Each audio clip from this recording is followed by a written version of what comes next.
Yes, it's inside of us. That's the challenge, isn't it? To remember that, recall that, and live from that place. How many of you are excited about rising in prosperity consciousness this morning?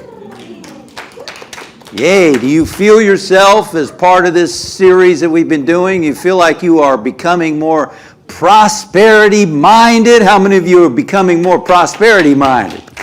Good, because that's where it starts, doesn't it? The great saints and sages and masters have told us that the presence and activity of spirit is everywhere present. It's in us, through us, expressing as us. It's everywhere that we are. Spirit is, Charles Fillmore referred to it as substance. Substance, that living energy that stands under all form and is in all form. The Bible, the Old Testament, the Hebrew Bible says God is in all and through all. So wherever you are, God is. Wherever we are, God is. It doesn't matter what kind of work that we do. It doesn't matter if we're retired. It doesn't matter if we're involved in some kind of work that we receive pay for producing a service or producing some kind of thing that people use. It doesn't matter. Spirit is right where you and I are. And so what that means is we discuss work today as a vehicle through which prosperity flows. That's exactly what it is. That's exactly what work is. It's a vehicle through which God's substance, Spirit's substance, flows. It's another avenue. Now, we tend to think of work as being an outer thing, that I do this so that I can receive compensation. I do this work so that I can get paid a salary. I've got bills to pay. I've got vacations to take. I've got clothes to buy. I've got food to get. I've got rent to pay. And so I've got to work in order to get this stuff, in order to be able to do those things, right? Isn't that how we tend to think about work? And of course, work is part of that. But what we're trying to say is, let's expand our awareness. Let's expand our consciousness so that we recognize the true one source of everything. That work is not the source of our supply, but God is the source of our supply. God is the source of our supply. Work is a vehicle through which God expresses. You see? Now, isn't that an expanded understanding of what work is all about? Because we tend to think, if I want love, I need somebody to give me love.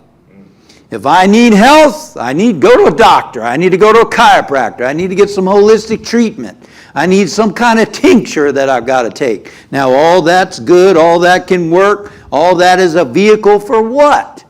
For spirit. For God. God is the source. That's what we're talking about. The promise is, my God shall supply every need of yours according to his riches, Paul said. Amen. According to his riches. Now, how rich is God? I'd say God is pretty rich. Wouldn't you say that? She has a galaxy. She's got 2 trillion galaxies. And the universe is so big we don't even comprehend it. You and I, there's 1.3 million Earths can fit in our sun. And there are 200 billion suns in our galaxy. Wow. And there are 2 trillion galaxies, each with 200 billion suns. Now, is that a big galaxy, or is that a big universe, or what? And where did all that come from? Now, accident? Oh, an accident. There was a big bang that happened 13.6 billion years ago, and things just sort of swirled together and, randomly, haphazardly, and then you had these different dinosaur-looking things, and now you got giraffes and elephants and butterflies and caterpillars and fish and whales and sharks, and man, was that random. Whoa! Wow! Incredible, isn't it? I heard an analogy years ago. It said to think that it all came about just randomly is as if a big wind blew through a junkyard and assembled it into a 747 plane. Or whatever the number is. Right? Yeah, so wow.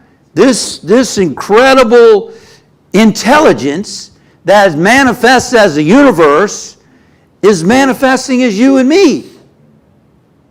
In fact, you and I are part of that intelligence. There's one mind in the universe, and you and I are part of that mind. We're not being the mind is being us. We're part of it, and it is us. So that means no matter where we are and whatever we're doing, that intelligence is part of what we're doing and where we are, which means that you and I could prosper in whatever we're doing. Wherever we are, Spirit is. Wow. God can enrich you right where you are. Yeah, but I don't like what I'm doing. I don't like my work. Spirit is still there. Yes. Spirit can still bless you in that work. You can feel joy right where you are no matter what. So let's just address that first. The idea that I've got to have the right work for me to be happy. I got to find the right job for me to be passionate. Now, I don't know about you, but I hold the ideal, one that Michael Singer talks about, other great saints and sages have talked about, is your passion has nothing to do with what you do. Wow. You can be passionate in whatever you're doing. You can have passion in whatever you're doing. Oh, but I got to take a workshop on how to find the work that I love doing. And I got to find where I'm fulfilling my purpose. I got to discover what my purpose is. Ladies and gentlemen, I've been discovering my purpose for the last 30 years. Right? I read those books 35 years ago. Do what you love and the money will follow. Living a purpose-driven life. Living the da-da-da-da-da-da-da, you know. Good luck on that one. You're 85 years old. I got to find my purpose. I don't know what my purpose is. I'm not going to be that way at 85 either. I'm glad you said that. Very good. As I was doing that, I was like, I'm not going to be that way when I'm 85. Now, if you are like that, that's all right too. You can use that cane. You know, twirl that cane around. Yeah. How about the idea that you're created in the image and likeness of God, who is joy, who is love, who is life, and that you and I can be passionate in whatever we're doing. Why? Because it's who you are. Oh, but that's not who I am. As a spiritual being, that's who you are. Why don't I feel it then? Because we got so much junk that we've been resisting and suppressing and denying inside of ourselves that who we are is blocked. We got blockages in there. I don't have blockages. Oh, really? I don't know who you're talking to. I don't have blockages. Well, if you're not floating up into the ceiling right now, if somebody didn't write a book of scripture about you, you got blockages. We all have blockages. Stuff that happen, all our lives where things happen and I don't like that. I don't like it when smoke blows from other countries and I can't breathe. I don't like that. That's not right. I don't appreciate, That's a resistance, right? Well, who wouldn't resist that? I couldn't go outside. I was miserable all day. I had to stay inside all day long. Why were you miserable? Some guy just spent 3 months underwater lived underwater for 3 months. Anybody read about that? My goodness, amazing guy. He broke the record of people living underwater, you know.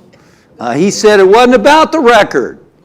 It was about expanding people's ability to be able to live underwater. Whoever thought that was an option? You want to get a condo under the water?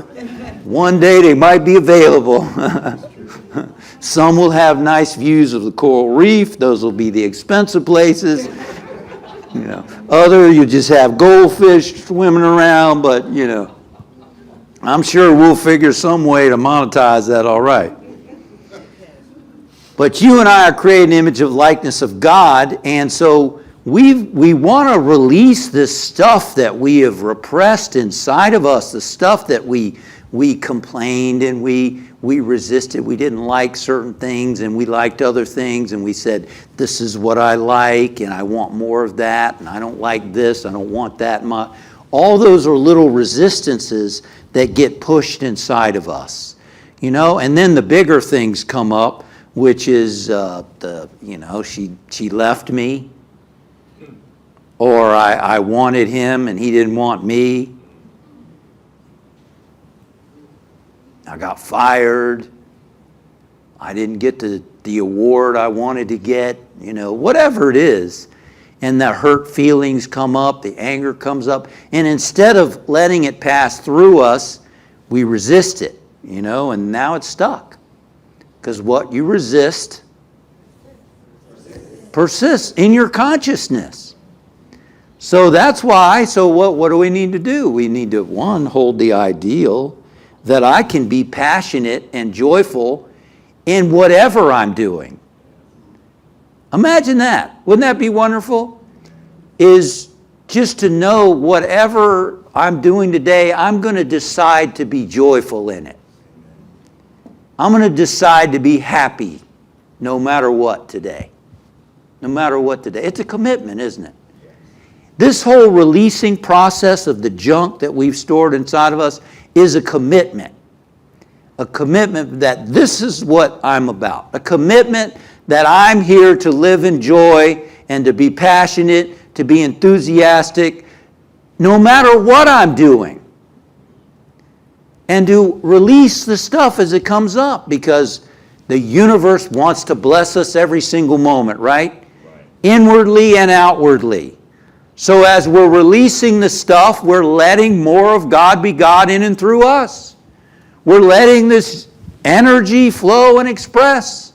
We're opening ourselves to a greater flow of energy. We're opening ourselves to a greater flow of creativity. We're opening ourselves to a greater flow of life inside of us. And it's a choice, really. Ultimately, we choose how we're going to think about the work that we do. Right? We can choose that. And if we haven't yet, now let's say you're in work that you really don't like, you've got people you work with that it's very challenging, you got a boss that's, whatever it is, have you yet made the commitment that I am going to bring as much joy and love and passion into this place? Have you done that yet? Have you said that I am going to be happy here? I'm going to bring as much joy and happiness and commitment and dedication and service to what I'm doing. If you haven't done that yet and done it long enough to where you felt a shift inside your own consciousness, then maybe you haven't given it everything you need to give it yet. Maybe it's not about the people. Maybe it's not about the kind of work you're doing. Because here it is. The work that we're in is where our consciousness is right now, right? Our consciousness has brought us to that work for whatever reason. And when we first got the job, we probably would, hey, I got the job. Hey, Mom, I got the job. Hey, Sarah, I got the job. Whoever, we're excited about the job. We got the job. Then what happened? Same in relationships, isn't it? Oh, he asked me out. Oh, it's so wonderful. And then 2 months later, oh yeah, that jerk. What happened? So you're in this work, right? You're in it because you were drawn to it and it was drawn to you, right? Nobody came over and said, you're going to take that job. Not in this country. Right? Not in this country. So your consciousness is there. Now you want to rise in prosperity. You want to rise. When you shift your consciousness right where you are, what happens? You're growing in consciousness. Right? If you start to develop that new attitude right in the work that you're in, I'm going to work now. I'm going to enjoy myself. I'm going to have an uplifted attitude. I'm going to dedicate myself to doing the best I can right where I am. You're raising your consciousness. Right? You're raising your Now you're not the same person they hired. You're not the same person they hired. You're growing in consciousness. You're raising your consciousness. And what happens when you raise your consciousness? Everything changes. Right? Everything changes. Yes, it does. Somebody was told, look, I want you to start listing the people you work with, and I want you to think about positive qualities about each of that person. Oh, but they don't all have positive qualities. Well, look further. See if you can find something positive about, well, I like the shoes she wore the other day. Okay, write that down. And then read that list. And then a few months later, she's like, oh, my God, everybody's changed at work. No, they didn't. You changed. You raised your consciousness. So now as we raise our consciousness, we're raising everybody else too. Right? Because now we're seeing differently.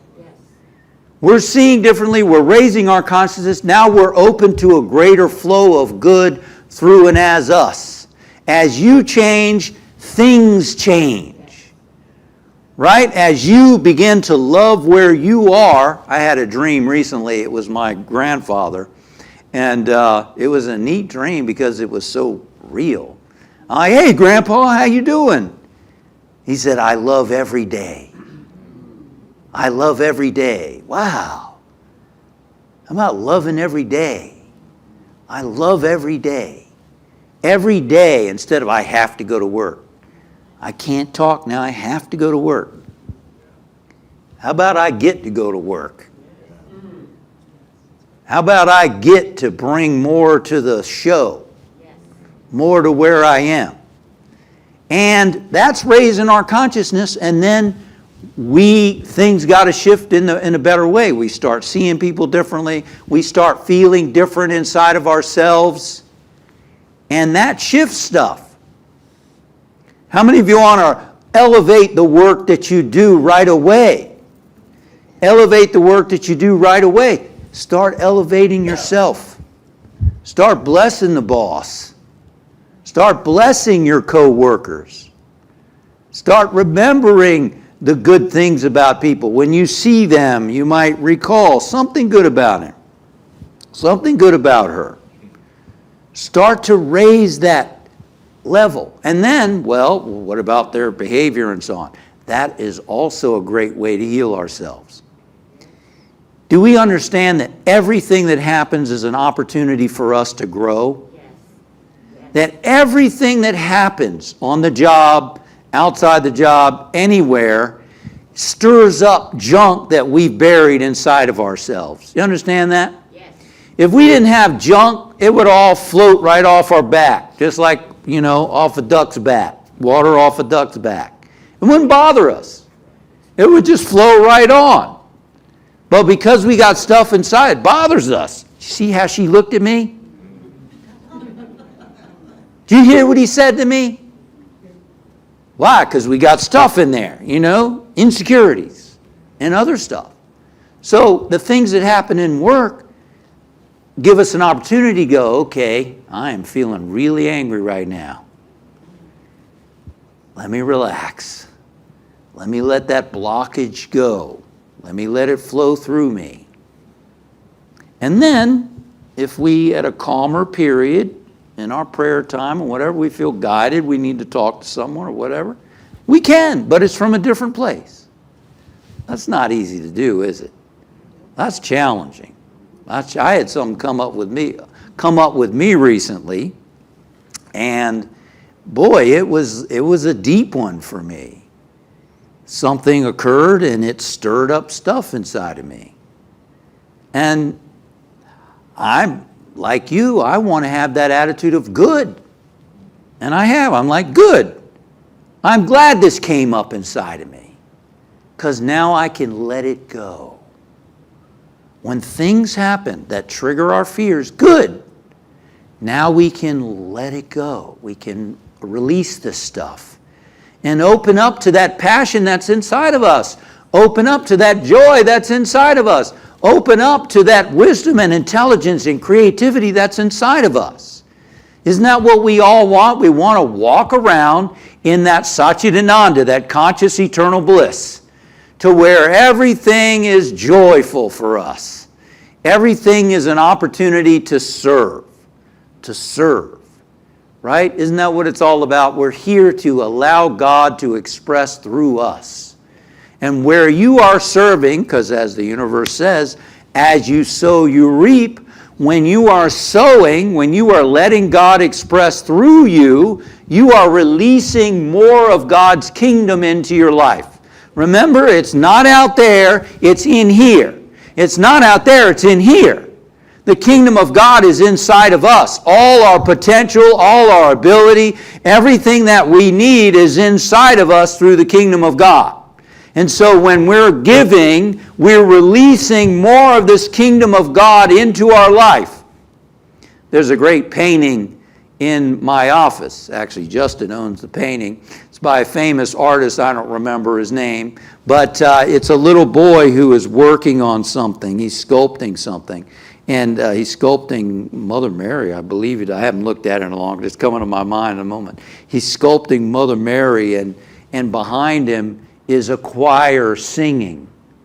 And Mother Mary is blessing him with her hands.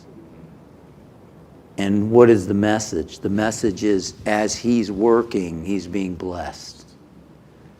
As he's putting his heart into what he's doing, he's being blessed in the process. Right? It's in the giving. So work, to see work not as the source of our good. See it as an instrument, a vehicle through which God is the source. The work is just a contact point.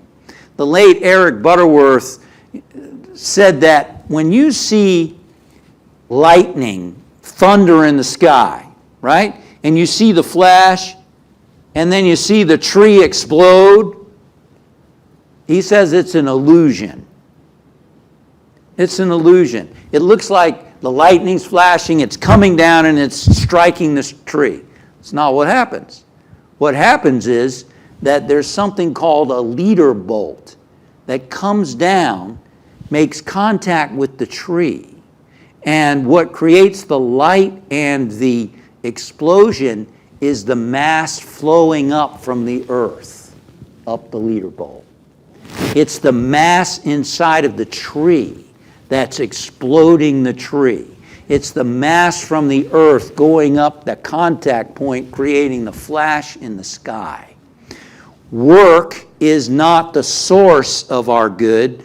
Work is a contact point for the flow of substance to flow through your work, through you, into our life. So what that means is, you lose that job, guess what? Spirit works through other channels. Spirit is your source. Spirit is my source. You are there because this is a place that you were guided to be, to learn lessons. You are there doing this work because you were guided so that you could grow and unfold, make a contribution, serve in that particular way. Now, some of you are retired, and I have met a number of retired people over the years, and many of them say, I'm busier now than when I was working. I'm doing more now than I ever did. That's great. Hopefully you're doing stuff that you want to do. You're doing stuff that is Spirit guiding you to do. Somebody once came to me and said, Justin, you're talking about goals. What do I need goals for? I'm retired.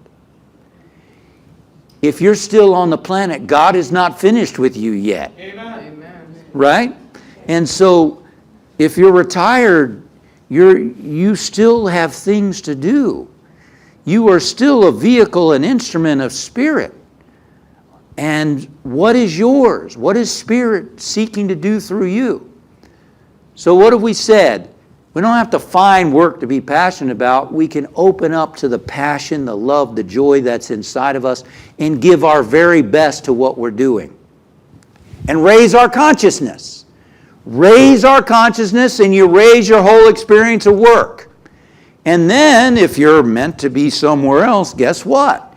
It will unfold. Right? It will unfold. You'll get an idea. As has been said, the good that you're seeking is seeking you. The good you're seeking you. So unblocking ourselves and opening up to that passion that is inside of us so that we can let God be God through us and looking at our work with the perspective as service. Service. A woman who worked for the great sage Yogananda, she was a student of his, and she once said to him, he said to her, you know, you are working too hard. She said, oh, okay. You got to work less, he said to her. She said, okay. So she started to relax, started to work less. And Yogananda gave her more to do. Days went by, and she was wondering, why did he give me more to do? And then he saw her, he said, you know what? You need to work less. You need to do less. Not long after, he gave her more to do. And she couldn't understand what is going on. Tells me to work less, and he keeps giving me more to do. Now, this was a God-realized being who was doing this. And finally, she got it. And when she saw him next, she said, Yogananda, I get it. It's not about work, it's about service. And he laughed.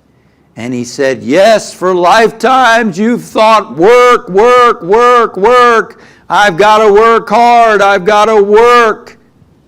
But when you serve, now you are open to the infinite flow of God's energy, the infinite flow of Spirit. You are serving.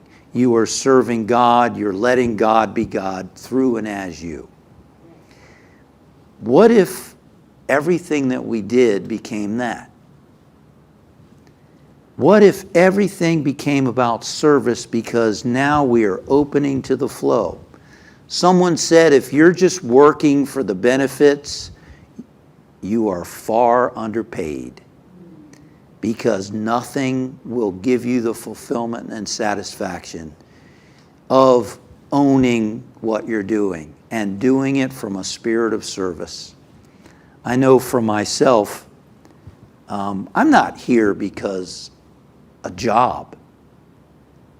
I don't do what I do because of a job. My father, many years ago, he said, look, if you go to law school, I will pay for it. It wasn't my calling, right? It wasn't what I was pulled to do. I do what I do because this is part of my heart. This is what Spirit guides me to do. This is what I've been drawn to do. And so it's something that's organic. It's something that, you know, it's not, oh yeah, just to get a paycheck or yeah, whatever. It's because you feel it in who you are, right? Yeah. And I think we can all, whatever work we're doing, turn it into a calling, so to speak.